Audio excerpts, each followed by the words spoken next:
Electrostatics class 12 के lecture में आज हम लोग देखेंगे इलेक्ट्रिक फील्ड ई का कैलकुलेशन इलेक्ट्रिक डाइपोल के लिए।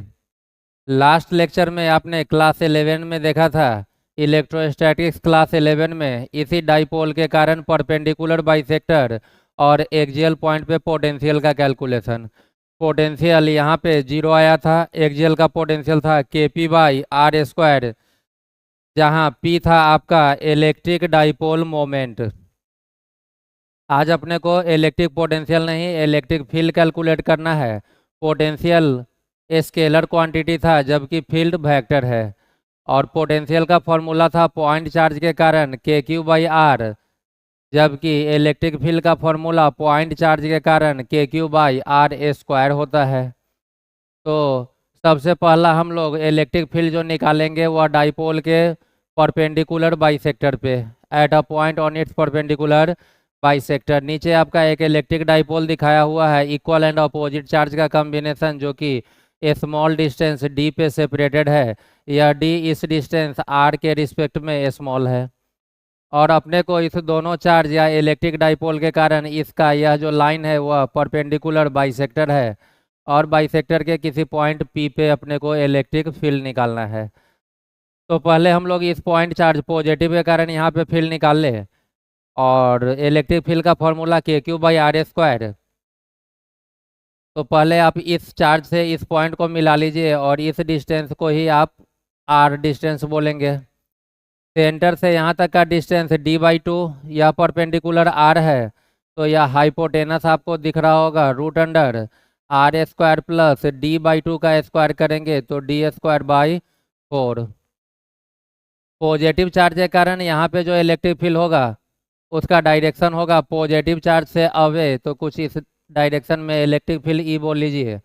और इसी पॉइंट पी पे यदि निगेटिव के कारण इलेक्ट्रिक फील्ड निकाले तो निगेटिव चार्ज के कारण इलेक्ट्रिक फील्ड का डायरेक्शन निगेटिव चार्ज की तरफ। इस चार्ज और इस चार्ज दोनों का मैग्नीट्यूड सेम है, और यह डिस्टेंस और यहाँ का हाइपोटेनस दोनों डिस्टेंस भी सेम है, तो इलेक्ट्रिक फील्ड का मैग्नीट्यूड सेम आएगा। इस दोनों इलेक्ट्रिक फील्ड का नेट करने के लिए दोनों का रिजल्टेंट लेना होगा, क्योंकि इलेक्ट्रिक फील्ड वेक्टर क्वांटिटी है, आप पोटेंशियल की तरह डायरेक्ट दोनों को ऐड नहीं कर सकते। तो इस दोनों ई के बीच का एंगल हम लोग एज्यूम कर ले थीटा, और ई का मैग्नीट्यूड यदि देखें तो पॉइंट चार्ज के कारण आपका इलेक्ट्रिक फील्ड है E = kq/r², के क्यू के बदले क्यू, और बाई आर जो यह रूट अंडर वाला डिस्टेंस है उसका जब स्क्वायर करेंगे तो रूट कैंसिल, तो आएगा r² प्लस d²/4। निगेटिव के कारण भी आपके इलेक्ट्रिक फील्ड का मैग्नीट्यूड इतना ही आएगा, डायरेक्शन रहेगा निगेटिव की तरफ। मीन्स दोनों ई का मैग्नीट्यूड सेम, बीच का एंगल यदि आपने थीटा एज्यूम किया तो नेट इलेक्ट्रिक फील्ड दो वेक्टर के रिजल्टेंट के फॉर्मूला से √a² plus b² plus 2ab cos theta से a² के बदले e², b² के बदले भी e² प्लस 2a के बदले भी e, b के बदले भी e, और cos थीटा यह आपका आएगा e² प्लस e² मिल करके 2e² plus 2 into e into e 2e² cos theta. दोनों जगह से हम लोग 2e² कॉमन ले लें, ब्रैकेट में आएगा 1 प्लस cos थीटा। इस 1 प्लस cos थीटा का ट्रिग्नोमेट्रिक फॉर्मूला है 2 cos² θ/2। तो आपका नेट इलेक्ट्रिक फील्ड आएगा √2e², और इस टर्म को आप लिखेंगे 2 cos² θ/2। ई नेट आया रूट के अंदर 2e², और 1 प्लस cos थीटा को आपने डाल लिया 2 cos² θ/2।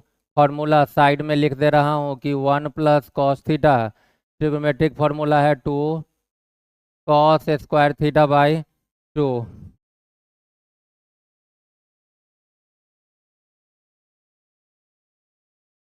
ई नेट के बदले ई नेट = 2 इंटू 2 4, रूट के बाहर 2, ई का स्क्वायर है और रूट है तो बाहर में ई, और cos θ/2 का स्क्वायर है तो बाहर आकर के यह हो जाएगा cos θ/2। 2 के बदले 2, ई का वैल्यू अभी आपने निकाला, ई का value k Q by are square plus D square by 4। तो ई के बदले पुट कर लेंगे k Q by are square plus D square by 4 into cos theta by 2। जब भी आप इस ई और इसी का रिजल्टेंट निकालेंगे तो वह रिजल्टेंट दोनों के ठीक बीच से पास होगा, क्योंकि दोनों वेक्टर का मैग्नीट्यूड सेम है। तो रिजल्टेंट एंगल को बाइसेक्ट करेगा, मीन्स टोटल एंगल थीटा। तो बाइसेक्ट करने के कारण यह एंगल थीटा बाई 2 और यह एंगल थीटा बाई 2, तो अल्टरनेट एंगल के कारण इस राइट एंगल ट्रायंगल का यहाँ का भी एंगल थीटा बाई 2। यह एंगल और यह एंगल अल्टरनेट के कारण इक्वल, और इस राइट एंगल ट्रायंगल से आप कॉस थीटा बाई 2 का वैल्यू डाल लीजिए, जो टर्म आ रहा है cos theta by 2। Cos theta का फॉर्मूला बेस बाई हाइपोटेनस, तो बेस आपका डी बाई 2 और हाइपोटेनस जितना यहाँ है वही हाइपोटेनस यहाँ root under R square plus D square by 4। तो कॉस थीटा बेस आपका डी बाई 2 है और हाइपोटेनस हो गया root under R square plus D square divided by 4। यह 2 और यह 2 कैंसिल, ऊपर में आया के क्यू डी इस R square plus D square by 4 का पावर यहाँ कुछ नहीं है, मीन्स 1 है। और जब रूट हटाएंगे तो यह R square plus D square by 4 का पावर हो जाएगा 1 बाई 2। यह टर्म और यह टर्म दोनों मल्टीप्लाई में पावर ऐड होता है, तो 1 और यह रूट हटने पे 1 बाई 2। 1 प्लस 1 बाई 2 इज 3 बाई 2। तो आपका नीचे का टर्म आएगा R square plus D square by 4 और whole to the power 3 by 2। पिछले क्लास में ही आपको बताया गया था कि डाइपोल के डिफिनीशन में आप बोलते हैं कि डी डिस्टेंस आर के रिस्पेक्ट में स्मॉल है। तो डी स्मॉल है तो इस डिस्टेंस को नहीं हटाएंगे, लेकिन नीचे स्मॉल का स्क्वायर हो गया है। स्मॉल बोलने का मतलब 1 से स्मॉल, और 1 से स्मॉल नंबर है उसका स्क्वायर करने पे वैल्यू और स्मॉल हो जाता है। डिवाइडेड बाई 4 करेंगे तो यह पूरा term D square by 4 R square के रिस्पेक्ट में बहुत ही छोटा हो जाएगा। उसे आप लिखेंगे कि as R is greater than D, therefore नीचे का term R square plus D square by 4 में इस स्मॉलर टर्म को आप नेग्लेक्ट कर लेंगे, तो आपका बचेगा केवल आर स्क्वायर। और यह पूरा ब्रैकेट अब आपका अप्रोक्सीमेटली आर स्क्वायर के इक्वल। तो net electric field E net equal to K Q D divided by यह पूरा टर्म आर स्क्वायर और पावर में है आपका 3 बाई 2। यह 2 और यह 2 कैंसिल, तो नीचे का टर्म आया r cube. Net electric field यदि आप ई नेट लिखे तो k Q D divided by are cube, k q into d charge into dipole का चार्ज, कोई भी एक चार्ज का मैग्नीट्यूड और बीच का सेपरेशन कहलाता है डाइपोल मोमेंट पी। तो Q इंटू डी को अगेन आप P बोलिए डिवाइडेड बाय आर क्यूब। यह आपका किसी भी इलेक्ट्रिक डाइपोल के परपेंडिकुलर बाइसेक्टर पे नेट इलेक्ट्रिक फील्ड आ गया, जहाँ P आपने बोला Q इंटू डी को is called electric dipole moment.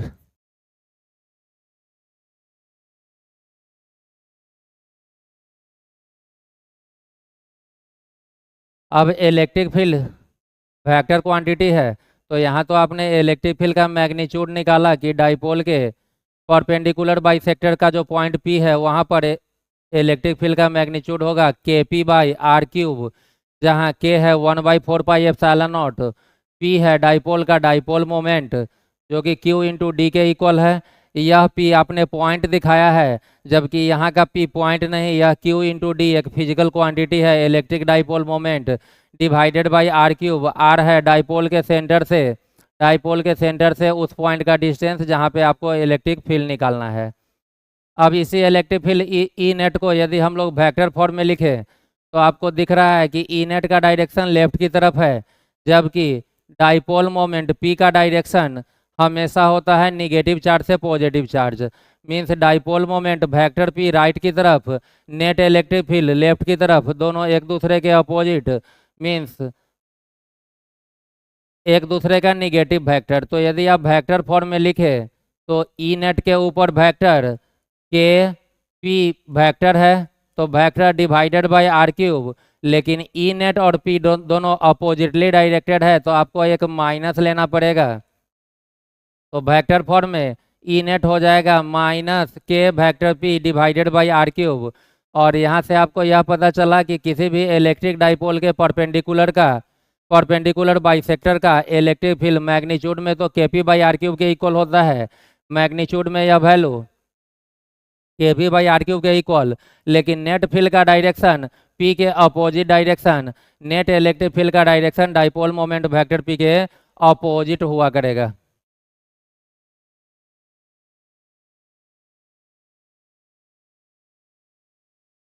Next है आपका, इसी इलेक्ट्रिक डाइपोल के कारण एक्सियल पॉइंट एक्सिस के अलोंग, इस बार परपेंडिकुलर बाइसेक्टर ना लेकर के एक्सिस के अलोंग किसी भी पॉइंट पे, और वह पॉइंट डाइपोल के सेंटर से यहाँ भी आर डिस्टेंस पे रहेगा। यहाँ पे भी आपको इलेक्ट्रिक फील्ड ही कैलकुलेट करना है। आपने हेडिंग दिया था main heading, calculation of electric field E due to an electric dipole. 1 में आपने कैलकुलेट किया डाइपोल के परपेंडिकुलर बाइसेक्टर पे फील्ड, और सेकेंड में आप कैलकुलेट करने जा रहे हो at a point on its axis, और एक्सिस का जो पॉइंट है at a distance small R from the centre of the dipole. जो भी डिस्टेंस आप डाइपोल में लेते हो वह आप डाइपोल के सेंटर से ही मेजर करते हैं। यहाँ पर भी आपको वही काम करना होगा। पहले पॉजिटिव चार्ज के कारण पी पॉइंट पे इलेक्ट्रिक फील्ड निकाल लीजिए, फिर निगेटिव के कारण भी निकाल लीजिए, और नेट फील्ड लेने के लिए दोनों फील्ड का वेक्टर एडिशन कर लीजिए। तो पॉजिटिव के कारण यदि यहाँ पे फील्ड निकालेंगे तो फील्ड का formula K Q by are square, point charge के कारण electric field K Q by are square, जबकि डाइपोल का फील्ड आर स्क्वायर ना होकर के आर क्यूब है। अकेला चार्ज के कारण के क्यू बाई आर स्क्वायर होता है, और आर आप बोलते हैं चार्ज से उस पॉइंट का डिस्टेंस जहाँ पर आपको फील्ड निकालना है। तो यह पूरा डिस्टेंस आर है, यहाँ तक D by two means positive से पी का डिस्टेंस हो जाएगा R minus D by two. तो पॉजिटिव चार्ज के कारण इलेक्ट्रिक फील्ड यदि निकाला जाए E due to plus Q, यह आ जाएगा K Q by are square, distance R is R minus D by two का स्क्वायर। और निगेटिव चार्ज के कारण यदि उसी पी पॉइंट पे इलेक्ट्रिक फील्ड निकाले तो वह होगा ई ड्यू टू माइनस क्यू। और चूंकि अभी हम लोग इलेक्ट्रिक फील्ड का मैग्नीट्यूड लिख रहे हैं तो चार्ज का भी केवल मैग्नीट्यूड लेंगे, माइनस साइन लेने की जरूरत नहीं रहेगी। तो के क्यू बाई डिस्टेंस होगा निगेटिव से यहाँ तक, यहाँ से यहाँ तक आर डिस्टेंस है और यह डिस्टेंस डी बाई टू, तो निगेटिव से पी का डिस्टेंस हो जाएगा R plus D by two. K Q by distance का square, R plus D by two का स्क्वायर। पॉजिटिव चार्ज के कारण पी पॉइंट पे इलेक्ट्रिक फील्ड का डायरेक्शन होगा पॉजिटिव चार्ज से अवे, मीन्स कुछ राइट की तरफ, यह हो गया E due to plus Q का डायरेक्शन। और निगेटिव चार्ज के कारण पी पॉइंट पे इलेक्ट्रिक फील्ड का डायरेक्शन लेफ्ट की तरफ टुवार्ड्स निगेटिव, इसे आप बोले e due to minus q. Positive के कारण यहाँ डिस्टेंस कम है, यह डिस्टेंस कम है तो इलेक्ट्रिक फील्ड ज़्यादा, और यहाँ नीचे का डिस्टेंस ज़्यादा है तो निगेटिव का इलेक्ट्रिक फील्ड कम। इसलिए मैंने पॉजिटिव वाले वेक्टर को ज़्यादा लेंथ का दिखाया, निगेटिव वाले को कम लेंथ का। दो वेक्टर है और दोनों अपोजिट डायरेक्शन में है। रिजल्टेंट निकालने के लिए या नेट इलेक्ट्रिक फील्ड निकालने के लिए आप बड़ा वाला इलेक्ट्रिक फील्ड में से छोटा वाला को माइनस कर लेंगे, और नेट डायरेक्शन जो होगा वह बड़े वाले इलेक्ट्रिक फील्ड का मीन्स राइट की तरफ होगा। तो हम लोग यहाँ पे लिखे therefore E net equals to, net electric field जो आएगा वह बड़ा वाला इलेक्ट्रिक फील्ड पॉजिटिव का इलेक्ट्रिक फील्ड ई पॉजिटिव में से माइनस करना होगा छोटा वाला का इलेक्ट्रिक फील्ड, माइनस इसलिए क्योंकि दोनों का डायरेक्शन अपोजिट है। और जब भी दो वेक्टर अपोजिट डायरेक्शन में हो तो रिजल्टेंट लेने के लिए हम लोग बड़ा मैग्नीट्यूड में से छोटा का मैग्नीट्यूड माइनस करते हैं। E due to plus Q के कारण आप का वैल्यू आप डालेंगे K Q divided by R minus D by two का स्क्वायर, माइनस के बदले माइनस, और माइनस क्यू के कारण जो इलेक्ट्रिक फील्ड है वह है K Q divided by R plus D by two का स्क्वायर। और यह जो नेट ई नेट आया है उसका डायरेक्शन होगा बड़ा माइनस छोटा, ओवरऑल डायरेक्शन बड़ा की तरफ मीन्स राइट की तरफ गिवन फिगर के लिए। इस टर्म और इस टर्म दोनों जगह से हम लोग के क्यू कॉमन ले लें तो आपका ई नेट आ जाएगा 1 बाई के क्यू बाहर गया तो 1/r-d/2 का स्क्वायर और माइनस साइन दे करके 1/r+d/2 का स्क्वायर, r-d/2 का स्क्वायर और माइनस साइन दे करके 1/r+d/2 का स्क्वायर, इक्वल के बदले इक्वल के क्यू। इस टर्म और इस टर्म का जब एलसीएम लेंगे तो दोनों डिफरेंट टर्म है, एलसीएम के लिए दोनों को मल्टीप्लाई करना होगा और इसे आप पढ़िए या डायरेक्ट एक बार पहले मल्टीप्लाई कर लीजिए। पहले पॉजिटिव वाला टर्म लिख ले,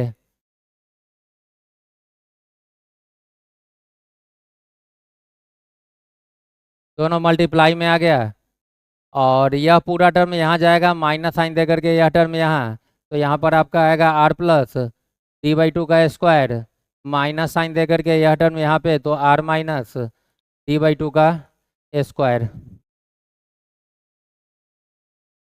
के क्यू के बदले के क्यू। इसे आप पढ़ेंगे a+b का होल स्क्वायर और माइनस इसे पढ़ेंगे a-b का होल स्क्वायर। जब आप इसे ब्रेक करेंगे तो यहाँ का a² b² और 2ab सारा टर्म पॉजिटिव आएगा, यहाँ का a² b² पॉजिटिव और 2ab का टर्म निगेटिव आएगा, लेकिन आगे माइनस है तो माइनस के कारण यहाँ का a² + b² जो पॉजिटिव था वह दोनों निगेटिव, यहाँ का पॉजिटिव a² + b² से यहाँ का a² + b² कैंसिल और यहाँ का 2ab पॉजिटिव, यहाँ निगेटिव एक माइनस पहले से है तो वह भी पॉजिटिव, तो 2ab और 2ab मिल करके दोनों सॉल्व करके आपका आएगा 4ab। 4 a के बदले r, b के बदले d/2। इस टर्म को आप एक साथ मल्टीप्लाई करके दोनों का स्क्वायर एक साथ दे दीजिए तो यह आ जाएगा r+d/2 इंटू r-d/2 का स्क्वायर, एक साथ ही दोनों का कॉमन स्क्वायर।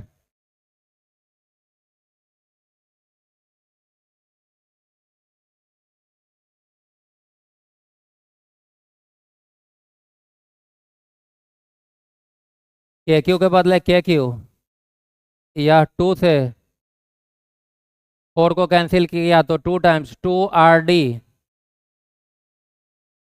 डिवाइडेड बाई, इस टर्म को आप पढ़ेंगे a+b इंटू a-b होता है a² - b², तो r² - b मीन्स d/2 का स्क्वायर d² डिवाइडेड बाई 4, पूरे का स्क्वायर है तो स्क्वायर डाल लीजिए। अब यहाँ भी वही हाल है कि d जो है डाइपोल के दोनों चार्ज के बीच का डिस्टेंस d वह r के रिस्पेक्ट में स्मॉल है, तो जब तक d स्मॉल है इसे नहीं हटाएंगे, d स्मॉल है तो इसे रिमूव नहीं करेंगे, लेकिन स्मॉल का स्क्वायर और स्मॉल डिवाइडेड बाई 4 तो यह स्मॉल और ज़्यादा, तो इस टर्म को आप नेगलेक्ट कर लीजिए, तो नीचे का टर्म नियर अबाउट आपका आया r² और उस r² का स्क्वायर करेंगे तो r⁴। उसे लिखने का तरीका वही कि as r is greater than d, therefore नीचे का पूरा टर्म आप लिख लीजिए r² - d²/4 या नियर अबाउट इक्वल टू, इसको नेगलेक्ट करते ही यह हो जाएगा r²। तो आपका जो ई नेट आ रहा है LHS में, यह ई नेट हो जाएगा 2rd, साथ में आगे में है के क्यू, तो 2rd के क्यू डिवाइडेड बाई यह टर्म r² और एक स्क्वायर के कारण r⁴। एक r इसको कैंसिल किया तो यह r³ e net equals to 2k⁴d divided by r³। यहाँ से e net equals to 2k⁴ into d को फिर से p बोलिए डिवाइडेड बाई r³, जहाँ अगेन आपका P equals to QD is called electric dipole moment.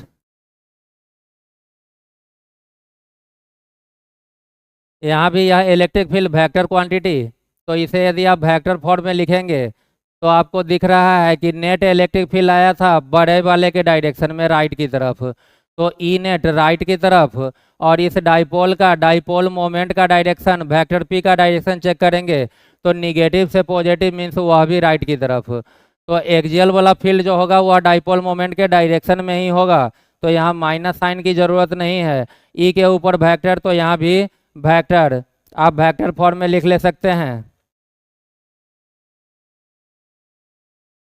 In vector form E net equals to 2kp divided by R cube.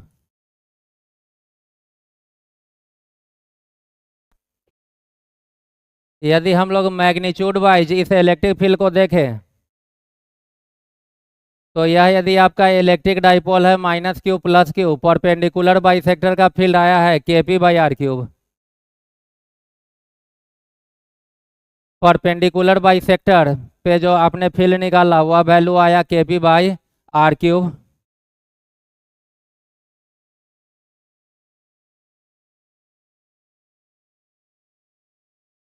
और axial पे जो आपने अभी फील्ड निकाला, यह एक्सियल वाला फील्ड, एक्सियल वाला फील्ड पी पॉइंट का आ रहा है 2kp by are cube.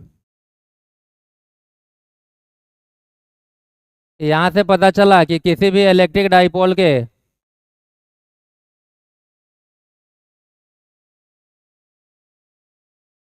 Axial वाला फील्ड को हम देखें तो यह परपेंडिकुलर वाले फील्ड का 2 टाइम्स होता है। परपेंडिकुलर का 2 टाइम्स कीजिएगा तब एक्सियल, या एक्सियल का हाफ कीजिएगा बाई 2 तो 2 कैंसिल करके परपेंडिकुलर का फील्ड होगा। इसका मतलब है कि यदि परपेंडिकुलर डिस्टेंस भी r और सेंटर से यह एक्सियल वाला भी डिस्टेंस r हो, तो electric field at axial divided by electric field at perpendicular bisector, axial 2 times perpendicular वाले का, तो यह रेशियो 2/1 या 2:1 आया करेगा। यही उल्टा पूछ ले कि perpendicular bisector divided by axial, तो 1:2 हो जाएगा। मीन्स मैग्नीट्यूड वाइज एक्सियल वाला फील्ड परपेंडिकुलर का 2 टाइम्स और डायरेक्शन वाइज एक्सियल और परपेंडिकुलर अपोजिट डायरेक्शन में। तो यहीं पे यदि आप वेक्टर फॉर्म में काम करें तो परपेंडिकुलर वाले को ईपी बोल लीजिए, तो परपेंडिकुलर का 2 टाइम्स एक्सियल के इक्वल।